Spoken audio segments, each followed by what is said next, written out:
ఒక పచ్చని అడవిలో పెద్ద మామిడి చెట్టు దగ్గర ఓ కోతి ఉండేది. అది రసమయమైన మామిడి పండులు తింటూ ఆనందంగా గడిపేది. ఒకరోజు నది నుంచి అలసిపోయిన మొసలి బయటకు వచ్చింది. కోతి దానికి మామిడి పండులు ఇచ్చి స్నేహం చేసింది. మొసలి ఆ పండులు తన భార్యకు తీసుకెళ్ళింది. కాని ఆమెకు అసూయ వేసింది. కోతి గుండె కావాలని కోరింది. కోతి గుండె తెచ్చి ఇవ్వమని భార్య మొసలిని ఒత్తిడి చేసింది. మొసలి ఇబ్బంది పడుతూ అంగీకరించింది. మరుసటి రోజు మొసలి కోతిని తన వీపు మీద కూర్చోబెట్టి నది దాటించింది. కోతి ఆనందంగా దృశ్యాలు చూస్తూ పోయింది. నది మధ్యలో మొసలి నిజం చెప్పేసింది, తన భార్య కోతి గుండె కావాలని కోరిందని. కోతి భయంతో దిగ్భ్రాంతి చెందింది. అప్పుడే కోతి తెలివిగా చెప్పింది, నా గుండె నేను చెట్టుపైనే వదిలి వచ్చాను.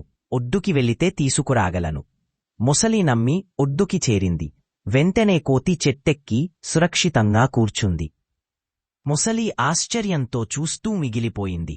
తెలివి, చాకచక్యం ప్రాణాలను రక్షిస్తాయి. అందుకే ఎప్పుడూ బుద్ధితో వ్యవహరించాలి.